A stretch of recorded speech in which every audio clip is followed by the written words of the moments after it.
Jacob, the way that I dress, I look like a middle school gym teacher. But when I'm not wearing a hoodie, I'm wearing my Bobcat hat, and that's a must. But I want to get more Bobcat clothing. And the way that I'm going to do it is I'm going to go to Elite Sports. And what's nice about Elite Sports is that money goes right into the pockets of the athletes that have NIL deals with them.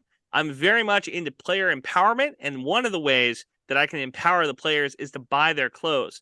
We talked about our guy, freshman sensation Chase Moore on this podcast, and he's got stuff over there. He's got a bunch of stuff over there. They call him the Hillbilly. You can look up all his stuff and shop the entire Texas State collection at elitesports.com. Use code SQUARE at checkout. It's summertime, Zimmel, and that means floating on the river. Do you have any floating stories? One time I got really dehydrated, and I took some of those workout pills beforehand. Dehydrated or dehydrated? Dehydrated. Didn't drink enough water, and I took some of those like caffeine pills beforehand. And brother, that piss was brown. I haven't been tubing in San Marcos in a very long time. Maybe before I could even legally buy a drink. That's when I was tubing in San Marcos. No way. But because I live in San Antonio, I go to New Braunfels like more times than not now. And, you know, they do the can ban stuff. And one of the first times I was tubing over there, I actually lost my fucking keys, my everything, my entire life in the damn small river. It was awful. And so I had to tow my truck back to San Marcos, get a key cut at Toyota, pay a fee at my apartment complex to get new keys there. It was horrible. The entire ordeal was horrible. Yeah. So floating on the river fucking sucks. But Zach Bryan, we talked about this with Jessica Mullins. I saw Zach Bryan in concert. I guess maybe just under a year ago, like 9 months or so. But that day he had just been floating on the river, and he also called the entire experience a shit show. Cool. Spot on. Is there a Zach Bryan baby out there? Is that like the big reveal? Maybe, dude. But that's why, you know, him and Deb aren't together anymore, right? Really? I think so. Yeah, I think he's going through some heartbreak right now. So watch out for that album. That album's going to be fire, brother. We got to get Jess on the podcast afterwards. Get an album review from with our boy Zach Lane Bryan on the podcast. Get them both on the podcast. We can get the review. Don't tell them. Yeah, like, hey, this is our friend Zach, you know? Have him slip in, just hang out in the lobby for a while. That'd be good. Oh, we could just surprise her with different country musicians, right? We get her George Strait on. Get the day that the day that George Strait comes on this podcast is the day that a lot of you Texas State fans are going to be eating your freaking hats. LBJ, oh, he's a president. Well, one of those two guys is alive, and one of them saying "Take me to Texas," and the other one didn't. LBJ never had a residency in Las Vegas. Blame it on Mexico. Just saying. Just saying. You think LBJ is singing "Blue Clear Sky"? No. Could George Strait commit war crimes? Probably. Easy peasy. Not too hard to lie about Cambodia. Yeah. Tired of winning the tailgate but losing the games? We can't help that. But we can tell you what the hell is up with each team and what's going on across sunny San Marcos. Texas State fans, get on your feet. You're listening to Squarin' Around with Jacob Rodriguez and Andrew Zimmel.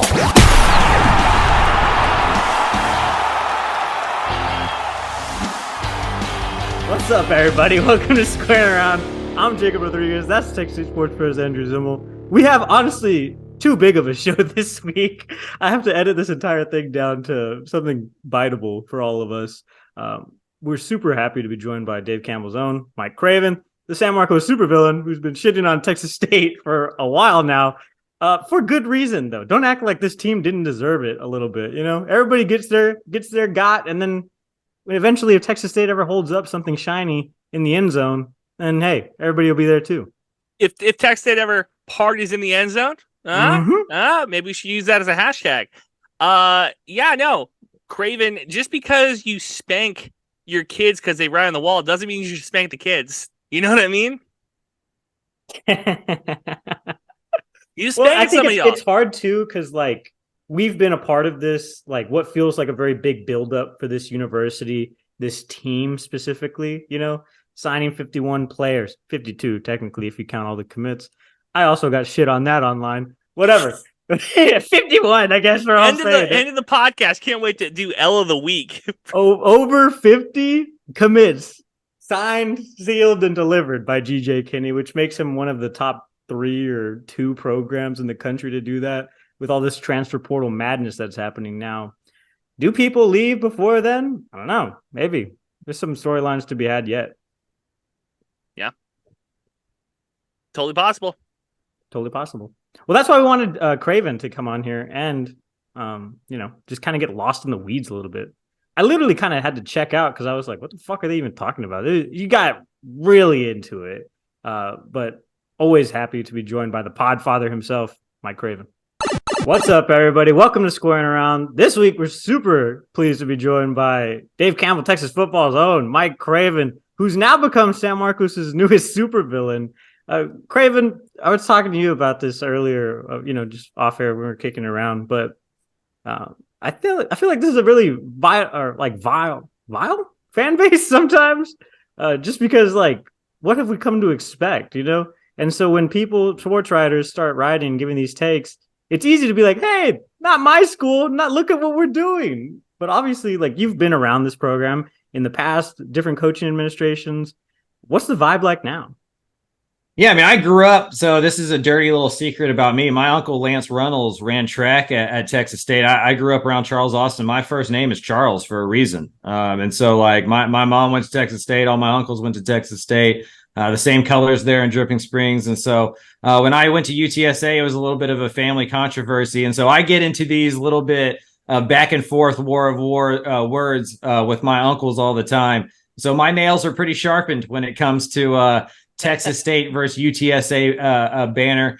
But I was at Texas State last week. I put out a story this week about GJ Kinney and the 51 new players that he signed. And I think the vibes are good. I think for the first time, the administration feels, really behind the football team in a way that's going to help. And to me, that's been the thing that's held Texas State back the most. Is all jokes aside, it always felt like Texas State decided to become FBS and then stop right there. And they have to take that next step. They have to evolve, right? They can't let the program down I-35 pass them up in a way, that they have on the off-field facilities. And so if they step up the game on that side of the equation, there's no reason Texas State can't be a really good Sun Belt team. It's in the state of Texas. San Marcos is an awesome place. It's a really pretty place. It's near big city. All the things that you would want as a college student. So it's just finding the right coach. And beyond that, it's finding the right support. And it feels like this coach has gotten that support so far. You got your journalism hat on now, so I got to ask you, is it really that much of a difference between Texas State and UTSA? Is it when you talk facilities, is it light years or is it smaller than we want to think? When UTSA wants to work out in the weight room, their whole team can do it at the same time. If Texas State wants to work out as a team, they have to do it in 3 different sessions, or at least that's been true, during the SPAB years. They would go to San Marcos High School to do that. UTSA doesn't have an indoor either. But the race facility, the on-campus facility where the offices are and all that kind of stuff, it's better at UTSA. And some of that's just because it's newer, right? And so, some of that's just that or whatever. But yeah, it is if you're a recruit going on campus and stuff, I think that is a noticeable difference, the weight room and things of that nature. Now, that's going to change. They're already breaking ground and they have the ceremonies and all, it's going to change and it's going to catch back up. But they should have done it 5, 6, 7 years ago and they wouldn't be in this predicament. We talk about that a lot, Jacob and I, because Jacob is journalism for journalist first, I think fans second, and I am not a journalist at all. So we'll talk about Denise Trouth and the former administration. And, I think I speak for a lot of the fans when I say, who the hell cares if we're a research institution, if my football team stinks, I think we're finally kind of closing the gap there between what a university should be and what we want it to be, which is a good football team. It's the neon sign outside of a bar, right? It may not be the thing that makes the beer taste good or the food taste good, but it might be the thing that makes you stop. And when football teams are good, enrollment goes up. And when football teams are bad, enrollment goes down. And that's a universally true thing. And so you talk to all of these football coaches and they talk a lot about alignment and how much it matters to have a president and an athletic director that are on the same page and that feel that football is important and what it can do for the other sports. The money made by football pays for everything else. And so it is the front porch of the university in a lot of ways. And it feels like this group gets it in a way that Ishmael Johnson is our college football editor, and he went to Texas State. Him and I talk about that all the time. It feels like for the first time, in our memory in the last 10 or 15 years, where it feels like everybody is kind of all in on this football mattering thing. Yeah. In your article specifically, too, you're talking about the buildup of this program. As you mentioned, that new kind of, what was it, the end zone complex, whatever, South End Zone Complex, whatever they're calling that project now as it stands. But millions of dollars going into this. They should have done that a long time ago. The thing that UTSA has over Texas State, too, is that most of the ground is flat in San Antonio. So it's significantly easier to develop things and build things up. If you go on campus, a lot of buildings are not tall in UTSA either. So that's kind of a significant challenge that Texas State faces. And it's not, the campus isn't landlocked in a way that Texas State is a lot, because there's, the city has built up around the school over the last century in a way that, UTSA is out by Fiesta, Texas, right? It's not like it's downtown San Antonio. So yeah, I mean, and San Antonio has places like Valero and HEB and stuff where like they don't have to be UTSA grads to see the value in investing in UTSA football, because it's a San Antonio investment.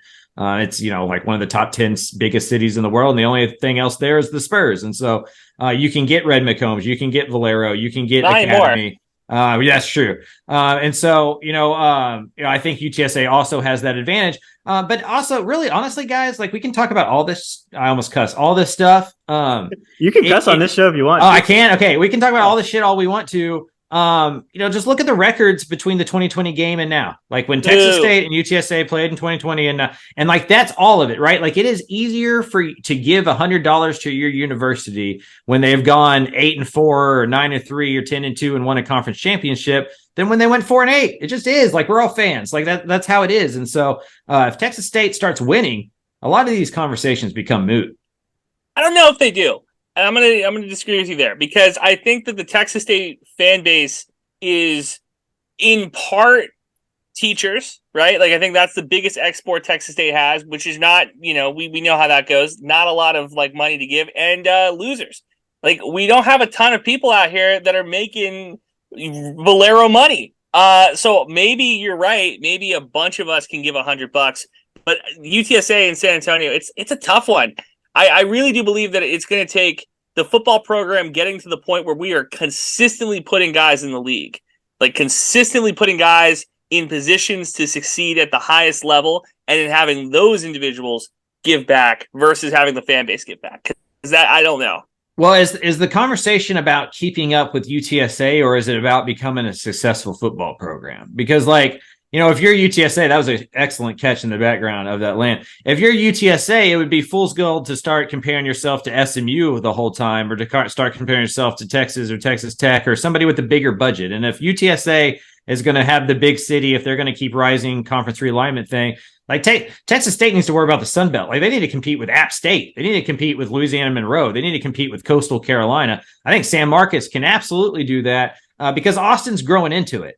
You're going to be able to get in. The same reason that UTSA has advertisers that didn't go to UTSA. I think Texas State can find money from people that didn't go to Texas State that know advertising in that Hayes, Buda, San Marcos, New Braunfels area is good for business because it's becoming DFW. You cannot tell. When you drive from Austin to San Antonio, you have no idea where a city ends and where a city stops anymore. And so I think that's also something that could happen over the next decade. So can we break the news now that the Texas State Stadium is going to be Tesla Stadium here in a couple of years?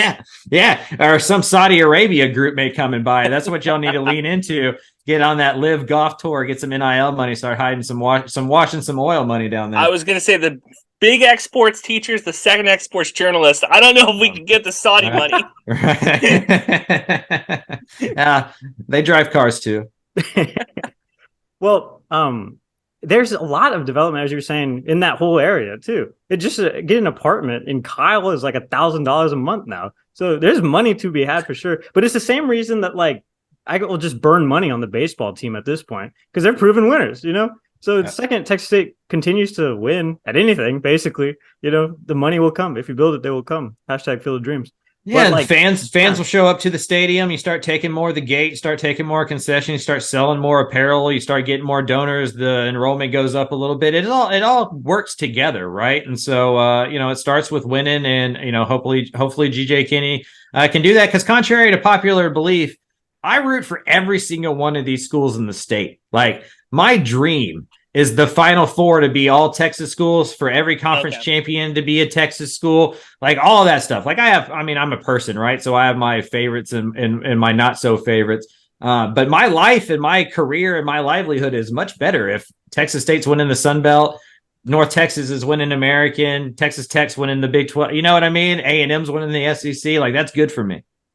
I was gonna say the everybody should just have fun as a take, especially when A&M and Texas are playing in a couple of years. Yeah, no, but that's good business for me, right? Like, I don't care who wins that game; it's good no matter what, And so, and then being a journalist, the fandom gets beat out of you. Like, you don't have time. I know all these guys, right? Like, GJ Kinney's a great guy. Like, I'm not going to root against Texas State. I don't care. Like, I didn't go to UTSA when there was a football program. Like, I promise you, I don't live and die over UTSA football. There's a lot of people in the UTSA fan base that think I'm a Roadrunner hater. Right. And so, like, you just kind of live in this weird space as like a sports journalist where, like, everybody thinks you hate their team. And it's just a fun part of the job. But the difference is you actually do. You actually do hate Texas State.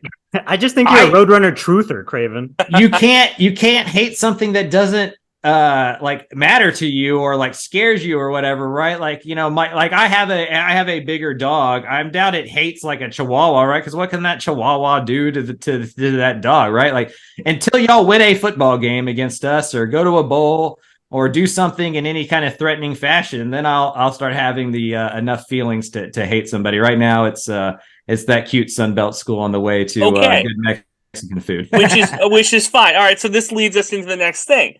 So this is firmly a 6-6 podcast. A lot of people, I don't think, give the Sun Belt enough respect.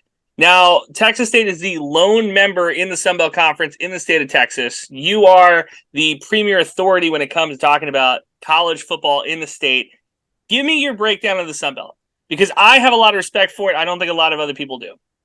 Yeah, I mean, I think the Sun Belt's probably the second best G5 conference in the country, and we'll see if the American can hold on to that top spot with the shuffling thing. I think there's an argument that could be made in 5 years. The Sun Belt is the best G5 conference in the country. And the reason I think that is, and the reason I think Texas State needs to catch up in this regard, is they did a smart thing of not caring about market size, but market passion.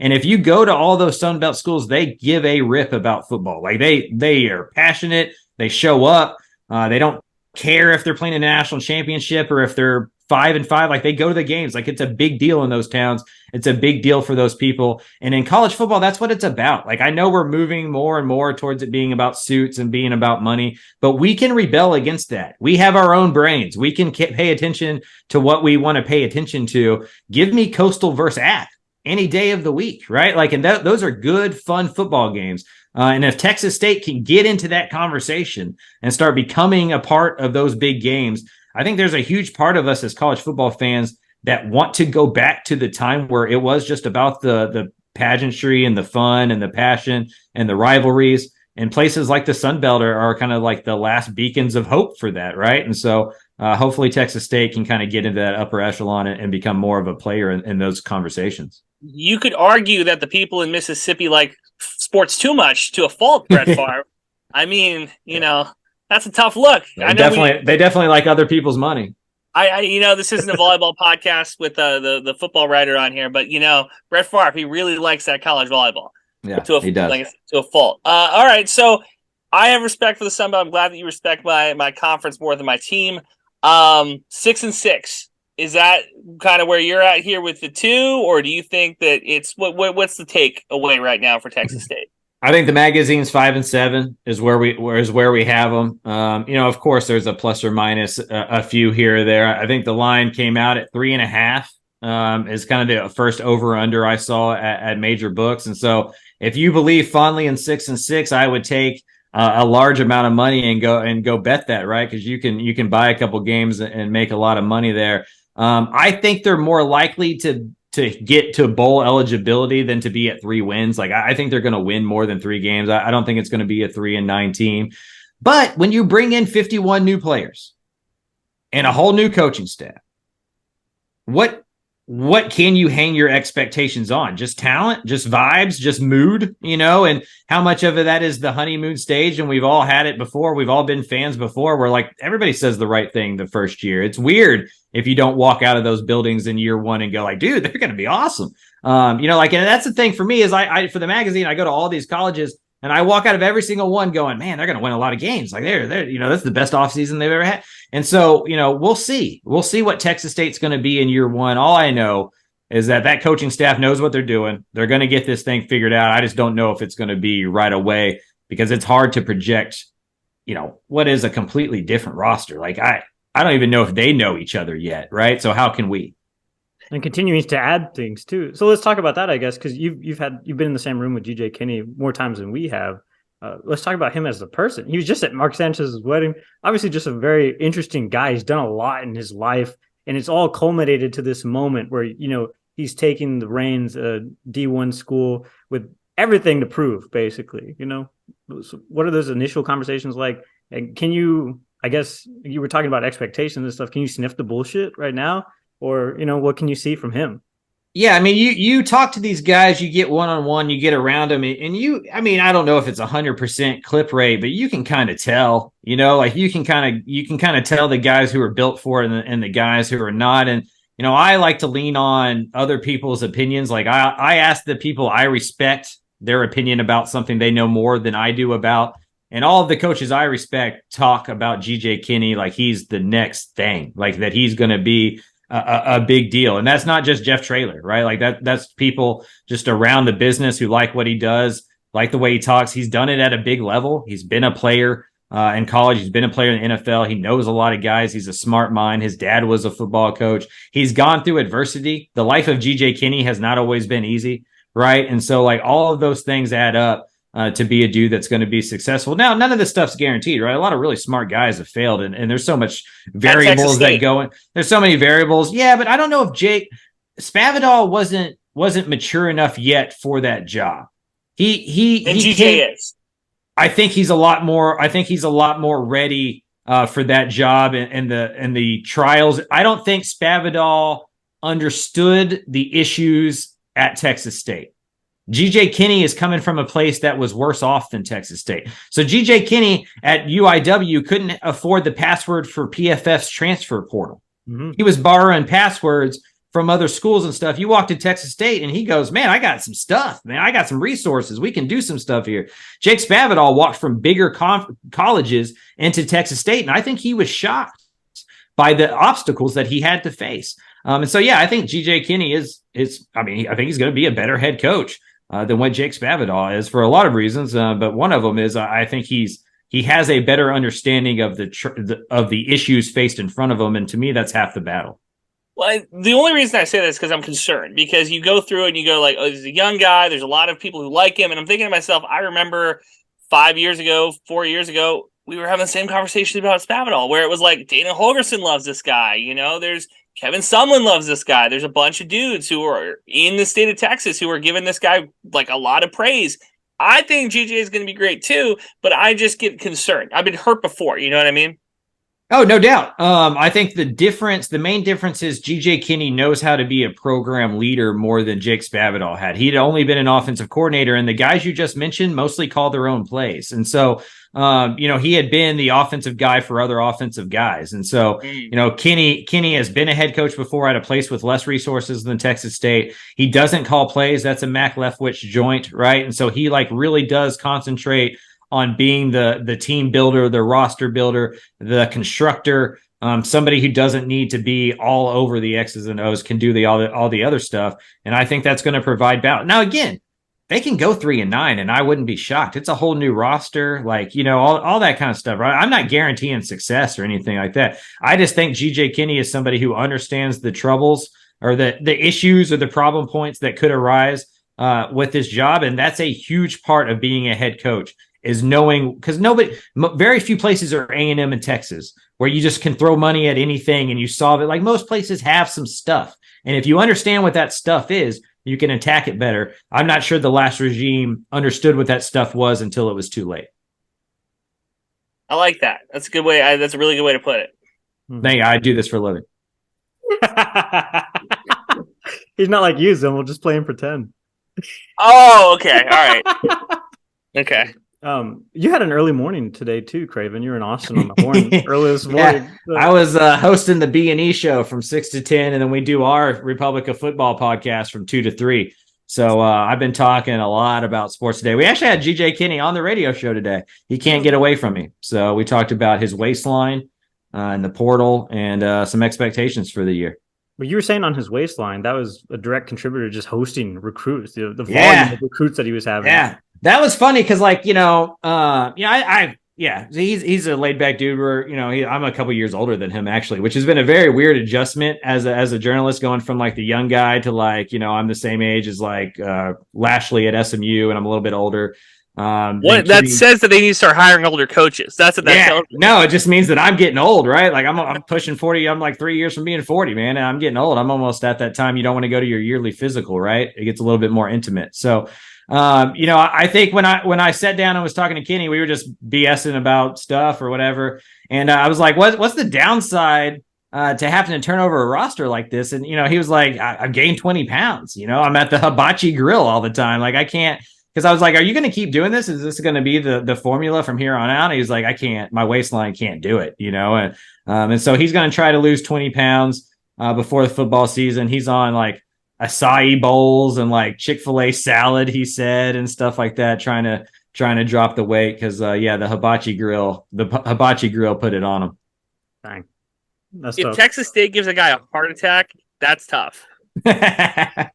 Dude, coaching's a hard job, man. A lot of those coaches will tell you they either gain 20 or 30 pounds that first 6 months or they lose 20 or 30 pounds that first 6 months. Like it does a lot to them because there's so much that they have to do. Like I can kind of be like a coach honk sometimes because of like I can kind of get behind the scenes on like what they do. And, they make a lot of money. So I'm not here to like cry them a song or anything. But there's a lot. That first 6 months of taking over a college football program is insane. And it's only more insane now than it's ever been because of the portal.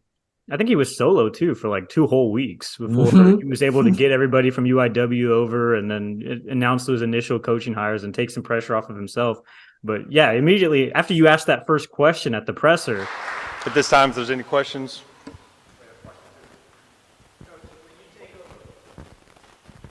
Mike Craven from Dave Campbell's. Mike. When you take over a program, what's job number one when you walk in the door? Like that was it. He was the guy there, and he was also the guy at UIW as they were trying to earn a national title. Yeah.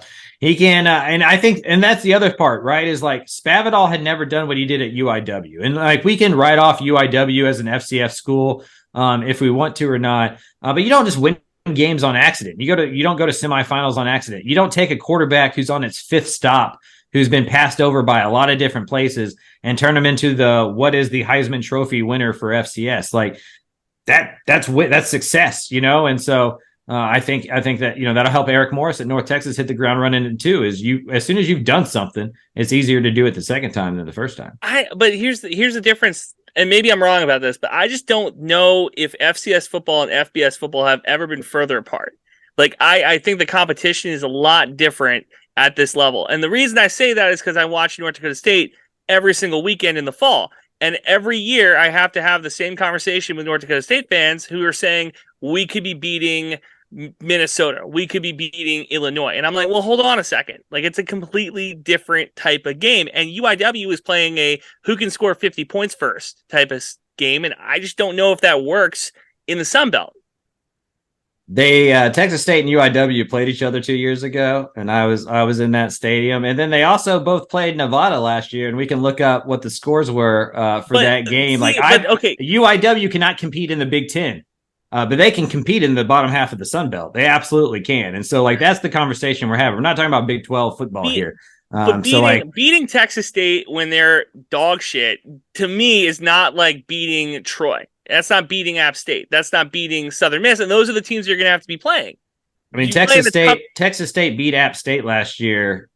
Like, the margins aren't that big, right? Like, we're not talking about Georgia or Ohio State here or anything like that. Like, I don't think the margins are humongous. A lot of it's just about the quarterback and maybe offensive line size. And again, I'm not sitting here saying UIW would go win the Sun Belt or anything like that. But I think we've seen, like with James Madison moving up, I don't think at the top half of the FCS level, it's that huge. Now, bad FCS teams are a completely different story. There are some really bad, but like those top 15 to 20 FCS teams would absolutely compete to be bowl eligible. So Sam Houston State just won the championship, like 2 years ago? Yeah. They're moving up. Do you think that they're going to have the type of success JMU had? No. But their roster is also not built in that same way. James Madison had a few advantages that Sam Houston does, but I think Sam Houston's going to win 5 to 6 games. Like they're not going to be 2-10. Like they're not going to be ran over, and they're going to get good pretty quickly. I'd imagine, if we're sitting here in 10 years, Sam Houston's a regular bowl team. They're Western Kentucky or something like that. To me, that's a big ask, because that's a big ask. Maybe you're right, but I look at it and I say to myself, like, the success that they had at UIW is incredible. I don't know if that's going to translate. And I'm concerned that, again, we've had this conversation. You haven't had this conversation. Texas State has had this conversation multiple times now with like a good offensive coach who comes in and has a lot of success at the last place, has a lot of individual success, and then it just doesn't translate. And then we're talking in 4 years about like, well, what went wrong? Too much hibachi? Like, you know what I mean? Like, it's just what's going wrong here. So, but like, you can't go hire Nick Saban, right? Like so Texas State's 3 options this offseason, right? And I can say this for an absolute fact. We're KC Keeler, Eric Morris, and GJ Kinney. You find me one without a question mark. Casey Keeler's never coached at the FBS level. Who knows if that translates? Eric Morris has only been Eric Morris's argument's the same one as GJ Kinney's, and they just hired him at North Texas, right? So, like, Jeff Traylor had never been a head coach. He was the Gilmer guy.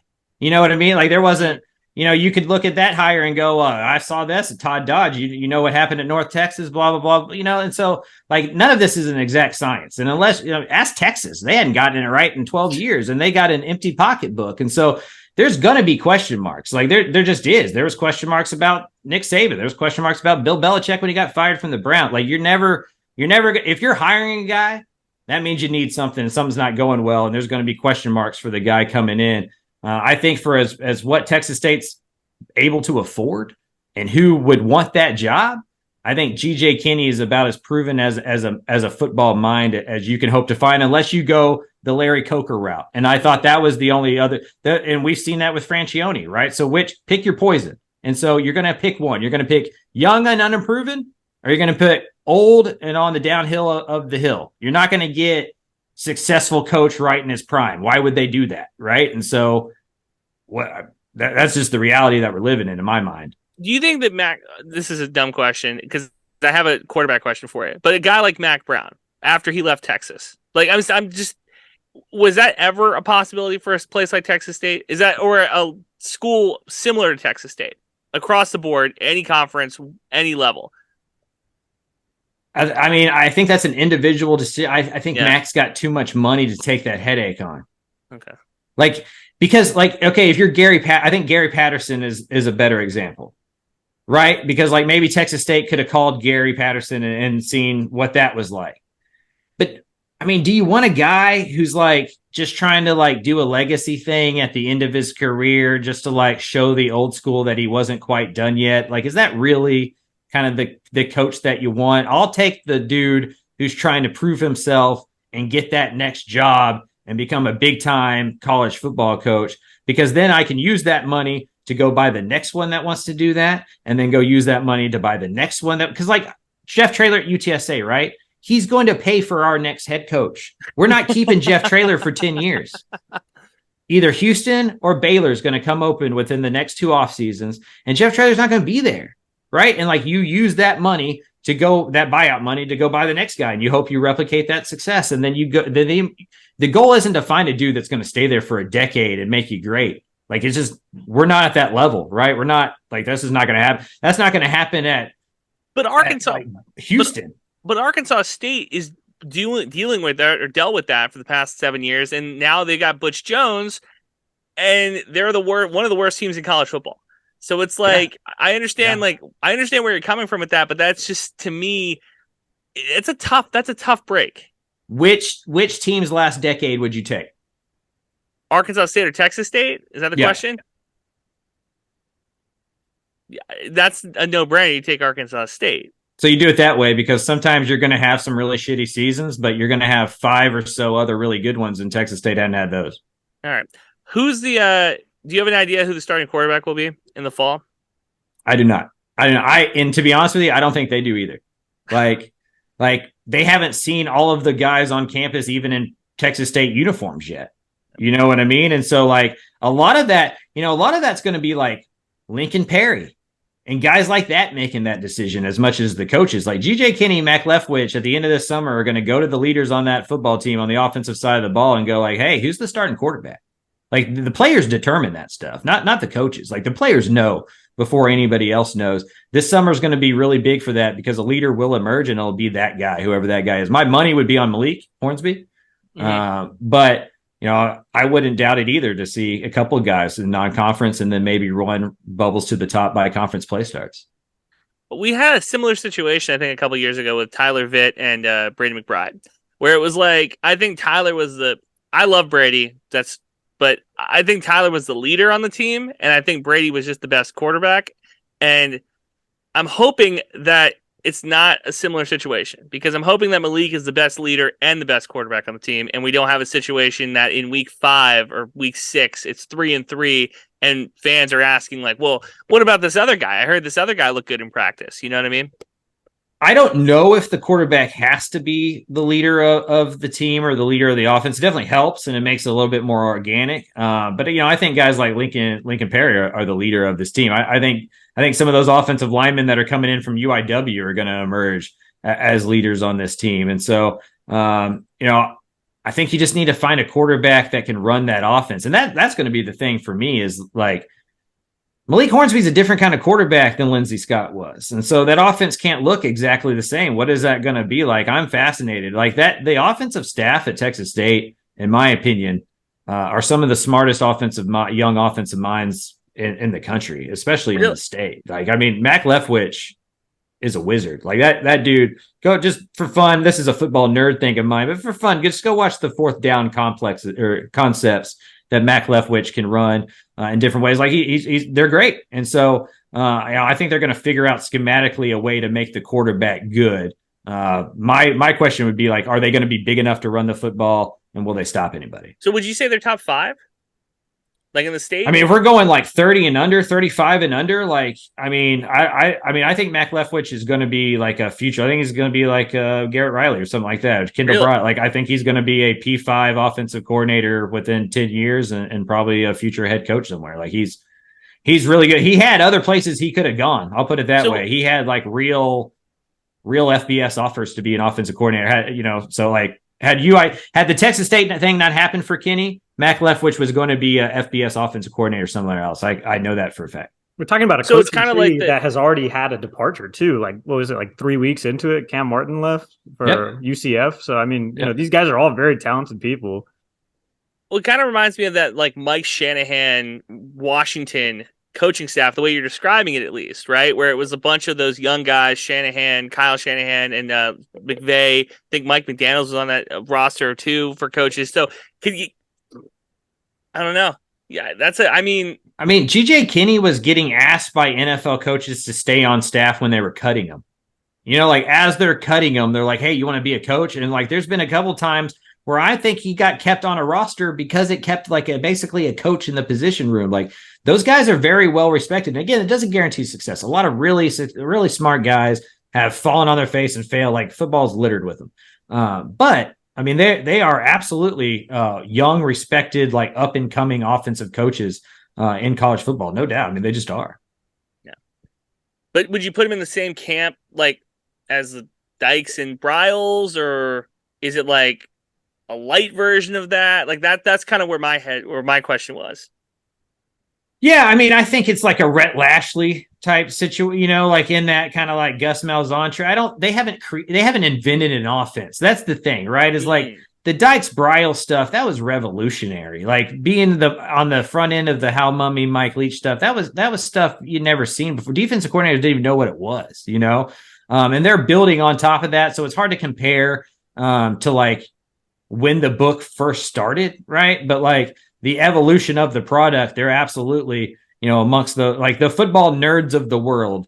Absolutely love the Leftwich Kenny offense and what they've done. And they've been, with guys like Gus Malzahn at UCF, like they've been around really smart guys like Kenny. That's who he transferred to at Tulsa. That Gus Malzahn was the head coach at Tulsa when he transferred there from Texas. And so it's a very creative, multiple tree that can do a lot of different stuff. I'm biased because I love that offense, but I think it's going to be great.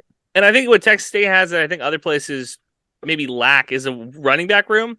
I think the running back room at Texas State kind of is underrated, especially when you consider that the rest of the fucking conference seems to have a power back, and we have 4 guys who are like under the 5'7", 5'8". But I feel like the running back room's underrated. Am I wrong? No, I think the running backs room is going to be really good, and then you couple that with a quarterback that can also run, and a linebacker that has to account for him, and you're going to get some really favorable boxes. And that's what I think is going to be fun about this offense. Like, I think it's going to look a lot like Gus Malzahn. If Malik Hornsby's the quarterback, this changes if TJ Finley's the quarterback, right? Because he's more of the pocket passer guy or whatever. But if Malik is the quarterback, I think it's going to be a lot of just really fun, kind of like shotgun, running back, quarterback exchange, that kind of jazz. And I think they'll get really creative with it. The running back room is absolutely one of the strengths of the team. Do you have to have one quarterback, or do you want to run a platoon? That's a great question, and I don't know if I'm smart enough to know. Come on, you're a nerd. Come on. I guess I tend to lean towards just finding a guy and going with it. But why does football have to be that way? I mean, they change every other position and stuff, and so like maybe there is a way in this new modern positionless football for that to work, but it would take 2 guys who are built different than most quarterbacks are different. Like most quarterbacks want to be in the huddle every single time. They want to be the man. They want to be touching the ball. That's why they became quarterbacks. And so you're going to have to convince 2 of those dudes to figure that out. But, maybe they can do that. I don't know. I really don't. Which is what I thought was going to happen with Brady and Vitt, actually, because you're talking about 2 guys who are also on the Texas State Wake team, by the way. And so they were very tight on and off the field.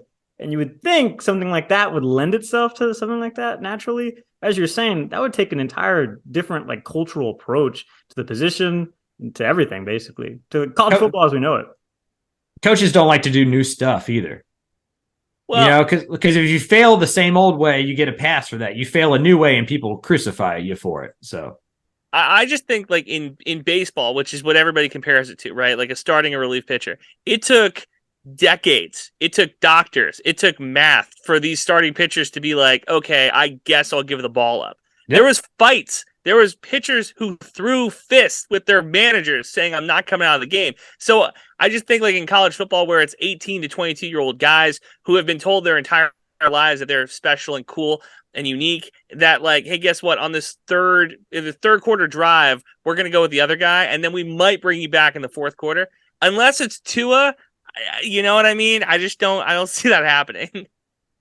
Yeah, I mean, there's a lot of egos in the room, right? And GJ Kinney's a quarterback as well, and I'd imagine he feels like that would disrupt some rhythm. I wouldn't be surprised to see it in the Baylor game.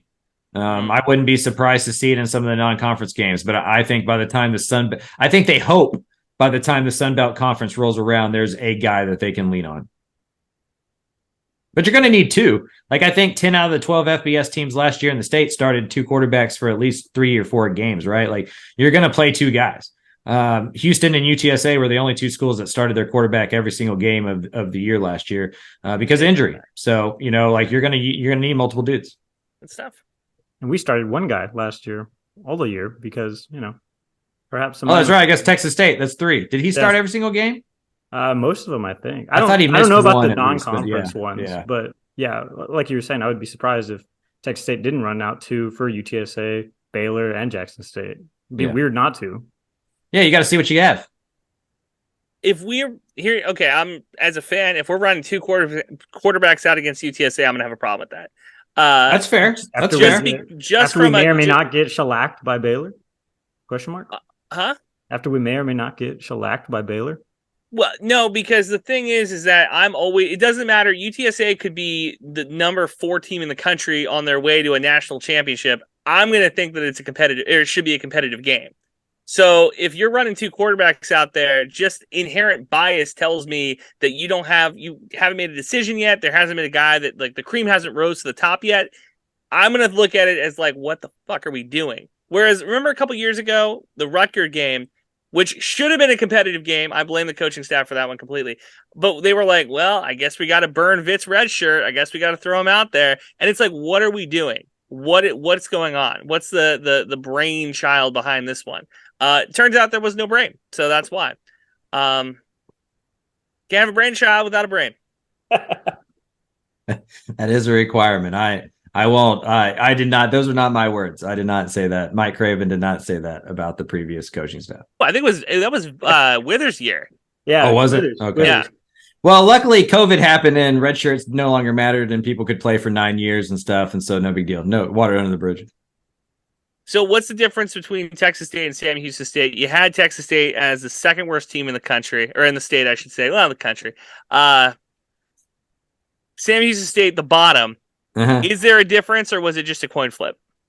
Yeah, I mean, I think Texas State has a higher likelihood of winning 6-7 games than Sam Houston does. I mean, that transition up is not going to be easy, especially when that team that won a national championship was so senior heavy that they don't have any of those guys anymore. Like they'd be in a rebuilding year, even if they were still in the FCS. Like those guys just cycled out, and that happens, right? Like you get at that level, you hope you get a grade or two that kind of like bubbles up and it rides you for a couple years, and then you're going to have a couple years where you rebuild it and try to ride those guys again, and they're just on the bottom half of that cycle, so they're going to have a tough time rolling together. I like what Texas State's done through the transfer portal. I think this is a very talented roster that could surprise a lot of people, score a lot of points, and if you can score a lot of points, you're in a lot of football games. And so I don't think the margins are all that different for most of the teams in the Sun Belt. I think there's 2 or 3 really good teams. I think everybody else is kind of right there. And so it wouldn't shock me if we're sitting here 6 months from now and Texas State, gets bowl eligible, gets to 7-5 wins. It would absolutely shock me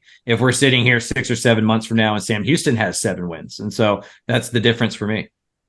That would hurt. If they have 7 wins, Texas State's a 3-9 team, and we're talking to you again, and you're doing the victory lap about like, hey, do you see that UTSA win? And that one's gonna hurt. That'll be a tough one. Yeah. So the problem with me being pseudo y'all's boss, and I don't really like that term, but I'll take it for this argument, is I will demand to be back on this show if that happens, and y'all won't want to be here. I'll just say it that way. Like that won't be a fun situation for everybody, well, except for me. And so yeah, we'll see. We'll see how that happens. But again, I think the upside for Texas State is higher than Sam Houston's. I get so much crap for those power rankings. Like, as you should. So much crap. But like, how do you make a ranking with Texas and Sam Houston on it if not to make it weighted by conference opponents? So you had Texas at 1. I had Texas at 1. And you had TCU at 4? Yeah. Yes, I think that's correct. Yeah. Texas, UTSA, SMU, TCU. And again, that doesn't, I'd pick TCU to beat SMU every single day of the week, right? But SMU has a better chance in my mind of winning the American than TCU does of winning the Big 12. And in my mind, to make a ranking of 13 different schools of varying of budgets and varying different conferences, the only fair way to do it is to weigh it against their conference opponents. I do not envy you because that is a tough one. It is a hard job that you have. I will say, if Texas goes, 8 wins? How far would they fall if they're an 8-win team on your power ranking? I mean, I think they finished last year around 4th or 5th at 8-4. Okay. All right. Yeah. I mean, I think UTSA, Texas, Texas Tech were above them for sure. Yeah. It's fluid. It's very fluid. I am not married to any of these teams. I do not care. I promise you. I date around. I date around, man. If UTSA goes 3-9, I'm going to crush them. I crush the old coach completely. Like, you know what I mean? Like I don't care. That, and this is good. But the difference is, it's like we'll circle all the back around to family. when you're in the family, you can talk bad about the cousin that has a drinking problem. It's when the lady at the grocery store says, your cousin has a drinking problem, that you have a problem with that. Mhm. That's Right. the deal. So Right. we Right. can shit on Texas State. It's when, somebody else comes in and goes, they're the second to worst team in the state. That's when it's like, oh man, that's a tough one. Who are you better? Who do you move out? Like, who are you above that you weren't? Rice? Yeah. Yeah, I can get it. Yeah, if like Rice is the only argument there, like I mean, I'm not gonna sit here and like act like I'm like I know more. You know what I mean? Like, yeah, that can absolutely be a toss up. But I think you're either 10, 11, or 12. And your conference matters, right? Yeah. So, your ability. So let's say a team like A&M. Okay, Uh-huh. let's say a team like A&M has a really bad year and Jimbo's on his way out. Yep. Because it could. That's a 6. They could be a 6-win team too. Dude, I had Rice above A&M in the power rankings at the end of last year. So right. So I'm saying like a team like A&M. Look, I understand putting Texas State where you are. I'm giving you shit about that. I kind of agree with kind of where we're at with this. I just wanted you on record saying that. But I've been on Got your record. ass. I've been on record. We came on this podcast. Do you not watch? You should watch the podcast. It's a pretty Dude, we good got 12 shows, man. I got a lot of stuff going on. You're driving to Austin all the time. So it's a 30-minute podcast. Yeah. No, I've watched it. I think I listened to 3 out of 5 that y'all put up. Anyway, okay. We came on this podcast and we said that the Podfather was going off the top rope on these people. We agreed. I did. Like, I saw that. I like the graphic. I showed that to a few people. Appreciate that.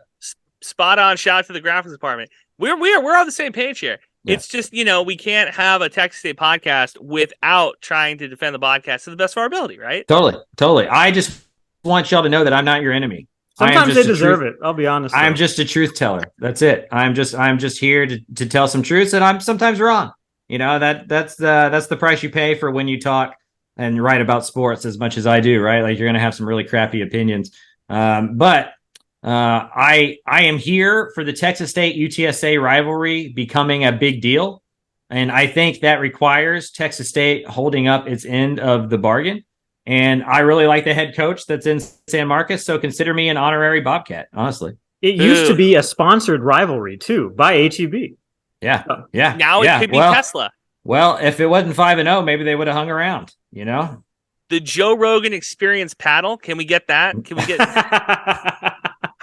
Yeah. Shout out Joe Rogan. Yeah. Yes. You just got to get that. I'm telling you got to get the PIF fund. Yeah. I like it. I'm trying to think of some more. What was the name of the Big Nietzsche Bowl? The Big Nietzsche Bowl between UTSA and Texas State. Who thought? No opinions. Nah, I don't know. I'm not good at names. I'm not very clever. I'm honestly, that's my whole. I don't even write my own headlines. I said that, and Jakob was my editor, and he shamed me. He said that's part of the job. That's the only thing I can write is headlines. Yeah, I think it's easier to write a headline of a story you didn't write than one that you wrote. I just think the separation from the article allows for a better headline. Mm-hmm. Yeah, well, because you get all invested in it. You're like, well, this has to be all these other things. How is this not 60 letters right now? Because sometimes you think you're telling a story that you're not, and the reader can tell you what the real headline of that story is, not the writer. In a lot of ways. Come for the football talk, stay for the journalism breakdown. There you go. We could do another whole hour on that part. That's my favorite part to talk about. Nobody ever wants to listen to me talk about that stuff. If we go 3-9, Craven, I think I'll end this podcast. I'm gonna end more than this podcast, Jakob. I'll tell you that. You're right. Oh, I'm gonna have some That's real so issues good. fundamentally. I might have to get an so MBA at UTSA or something. There you go. I can get you in. Thanks. No, you can get yourself in. It's not. Oh, yeah, it's okay. What is it? That's like the most exclusive club in San Antonio. It's UTSA dude. business department. Hey, I'm not even gonna lie to you. I mean, that's why I went to UTSA because they let me in. You know what I mean? Like, I wasn't that great of a student. So shout out to the Roadrunners for that. Cool. If I have to do another year of Jeff Trailer talk, I've told the story on the podcast before. I'll tell it to you now. I was driving in North Dakota hearing about Jeff Trailer. I was driving around in my car having to hear about UTSA and this great program in San Antonio. And that was when I thought about driving on incoming traffic. Yeah, I mean, like for the I hear about Jesus a lot too. You know what I mean? Like, like everywhere you go, right? And so like when you're a messiah, when you're a legend, when you're gonna have a statue, when you're one of the best football minds in the great state of Texas, that the word's gonna get out and It's gonna be you're not gonna such be a able to escape shame. it. It's gonna be such a shame when he goes to Waco and ruins all that goodwill. Why? Like, Why would he? Okay, hold on. Let's have this conversation. Why would he ruin any goodwill by going to Waco? Good for him. Like I hope he gets a great job and goes and be successful. We will always be thankful of what Jeff Traylor has done.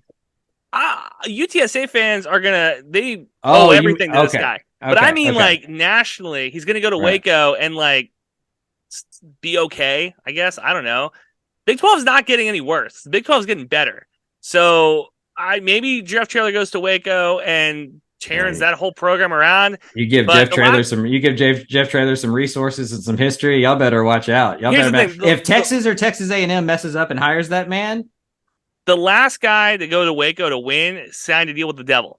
So no, they've had three different coaches coaching the Big 12 championship in the last 10 years. Art Briles, Matt Rule, Dave Aranda. Baylor's an absolutely winnable job. Okay. They just won a Sugar Bowl like 23 months ago. Yeah, weird year last year. How many jobs are better than the one that he has right now that are like realistically gettable? That he want. Right? Well, if you want to talk about it, Jimbo is another guy that had a bunch of question marks that probably shouldn't be there anymore. That's what I'm talking about, Craven here. That's why I'm asking, because A&M and Texas, I feel like those are two. Like, if they fire Jimbo right now, it wouldn't shock me, but it would surprise me. Does that make sense? Yep. If Sarkisian got fired, I would be floored. That would blow me away. I don't think they're going to fire him. If they did, again, I would be shocked. So those two, I think, were like the two top of the shelf ones. But you mentioned Baylor, you mentioned Houston. Are those two jobs that he would like take? Would he want, or would it just be a money situation at that point? Yeah, I think he'd listen. TCU as well. I think staying in Texas, maybe even Oklahoma, obviously, just because you could still recruit. I think some of his superpower is the state of Texas, right, and the relationship he has just across the state, not just with high school coaches, but just with everybody across the state. But yeah, I think that's about it. I think it's a very short list. I mean, he's a guy who coached at Gilmer forever, right? He passed up plenty of 6A jobs to stay in his hometown. If he likes the place and he feels taken care of, I think he's a pretty loyal dude that will stay there. I don't think it'll be his paycheck that would ever get him to leave. I think it would be maybe the thought that he couldn't reach the ceiling he wants to at UTSA, that maybe he doesn't have time to build UTSA into a team that could eventually compete in a college football playoff, that if he went to a place like Baylor, he went to a place like TCU, maybe even a Houston, that he could get there within 4 or 5 years. Stop putting TCU. So we like Sonny Dykes at TCU. Stop telling. Yeah, but if like, Texas comes over or something, like coaching's weird like that. I mean, you know what I mean? Like Dave Aranda won a Big 12 in a Sugar Bowl like 2 seasons ago, and Baylor fans are already like, if he loses one more year, you know what I mean? Like that's just how it goes. And so I'm just thinking like DFW would be an attractive spot for any coach for obvious reasons. And they just have more money. Like he's getting paid a lot. But the thing at a G5 level is not just about how much your head coach is getting paid. What does your staff look like? Can you keep offensive coordinators? Do you have a recruiting staff? Do you have a backroom staff? Do you have that kind of support? I think for a lot of coaches, they look around and get to some other coach and go, man, I'm jealous of like how much they have support where they just get to do the football. So I think if Traylor ever was to leave UTSA, it would be able to go to a place where he could just do the football. But there's only like a handful of those jobs that exist. Like for sure. Football. For sure. I think there's 4 or 5 jobs that he would leave UTSA for, and that's it. Yeah. Well, I just was saying there's like 10 jobs in the country that are like that. Well, compared to UTSA, there's probably like 40 jobs in the country like fair. That, but like, yeah, like, Texas Tech. I mean, I think there's a scenario where he's the Texas Tech head coach right now, had that job opened up in a normal way where it happens after a season, but he's not the type of guy that's going to leave in an 8-0 season in the middle of the year. Like that would ruin the whole thing. His whole thing is that he's about locker room and culture and sticking to your word. And so, I think all these coaches, like, it's not even about the money, right? They're all millionaires. It's about the winning. And like, I guess we could call it ego, but I would just call it competitiveness, that he looks around and he goes like, dude, I'm as good as Sonny. I'm as good as Steve Sarkisian. I'm as good as Brian Kelly. And you want to go prove that sometimes. He's also been one of the guys waving team. a red flag, yelling about tampering too at the NCAA. So I don't know. I think stuff like that really gets to him. And he's like, why would I even deal with this shit? Right. When I could go to a bigger school 100%. and never have to deal with this ever again. 100%. I think that's bullshit, though, because if the shoe was on the other foot, if he had the opportunity to tamper the way that they would, I think everybody does it because you want to win. Sure, but like you still get mad about it when it happens to you, right? Like we all lie to people, but when you get lied to and you figure that out, you get pissed. Yeah, I guess so. He was also Fiesta royalty too, so I mean, That's I true. feel like he's capping out as far as like what the city of San Antonio can really give That's him. true. That's a great point. You got a lifetime pass to Six Flags. That's God, can't get better than that. Hey, that shit's expensive, man. Jack and Coke will set you back like $30. Yeah, you got to find like a Coke can with a coupon on it, stuff like that. I love talking football with you, man. It's just like there's levels to this, right? Like you are clearly my A number one. I love you, co-host. This is my favorite guest, you know? So well, anytime y'all need me on, just let me know. This is, we've been really excited. Like as a whole network, we're like over like 13, 14,000 downloads, every 30 days. And that's, in the dog days of the year where there's not a ton going on. Like, I think this is going to be a pretty cool thing that we all kind of help each other out. I hope like on UTSA week, the Alamo Audible guys have y'all on their show and y'all have one of theirs on there, like that's kind of our eventual goal of this thing is it all just becomes like what SB Nation was. Like eventually I'd love for the Texas State page to be open for blog posts for guys, and stuff like that. So that's a dangerous thing. Well, that's what we want to fill the space that SB Nation left away because they got high, we don't have stockholders. Like I have one bot, we just answer to the McLean family. Like that's it. And so, we're able to kind of, push the gas on some stuff that a lot of other places aren't because they're worried about stock prices and stuff. That home field deal that y'all cut was incredible. That's amazing. Yeah. And that's just the start. I mean, I think it's one of those things where we can, in January, go to Pluckers or HEB or whatever and be like, hey, we have podcasts in 13 different markets across the state. We're averaging 20 to 30,000 downloads every 30 days. And that's before we even talk about social media impressions and stuff like that. Give us $100,000 and you can be the network sponsor. And then we just kind of, divvy out some money the way it, gets divvied out and stuff like that. I mean, that's the hope of it. That's what we're trying to do. Well, Jacob and I, when we talked about joining the network, Jacob was like, hey, this is something that I think we should do. And I was like, that's a no-brainer. We 100,000% should try to do that. And he was smart enough to jump on it immediately and was like, hey, I'd like to be part of this. I'm just along for the ride, essentially. But like, I mean, I agree with you. I think that the sky's the limit, man. Come for the football talk, stay for the journalism breakdown. There you go. We could do another whole hour on that part. That's my favorite part to talk about. Nobody ever wants to listen to me talk about that stuff. If we go 3-9, Craven, I think I'll end this podcast. I'm gonna end more than this podcast, Jacob. I'll tell you that. You're right. Oh, I'm gonna have some That's really so good. fundamentally. I might have to get an so MBA good. at UTSA or something. There you go. I can get you in. Thanks, Mike. Thanks so much for coming on. Appreciate you guys. Anytime. Sweet. Wow. I tried to defend y'all. Out here with Craven. I did. I put my big boy pants on. I said, I'm looking at little brother getting slapped around. Big brother will step up and try to help out. And he beat me up too. So we took him to homie court though. We were like, defend this. Yeah. I mean, yeah. Shout out to him, and shout out to Dave Campbell. They put my guy Sonny Dykes on the cover. I'm really happy about that. I do not like that they are not as high in TCU as I am, but we'll see what happens. Well, yeah. So they put him on the cover, but they're still like 4, and they just went to a natty. I mean, so I didn't want to talk about this, but like I kind of get it. You know what I mean? Like I'm not gonna say that on my other podcast, Hypnotoad. You should check it out on Apple Podcasts and Spotify. I wasn't gonna say it here. I'll say it here. I won't say it there. I kind of get it. There's a lot of big names that left. Max Duggan, runner for Heisman, he's gone. Quentin Johnson, he's gone. Condre Miller, he's gone. A couple of the defensive players, they're gone. So it's like it's not the same team. They also brought back the hellion spot himself, Kendall Brile. So, karma. To quote the poet of our generation, Taylor Swift, she's a bitch. So I hope that doesn't bite TCU. Anyway, back to Texas State. Shout out Craven. We kicked ass.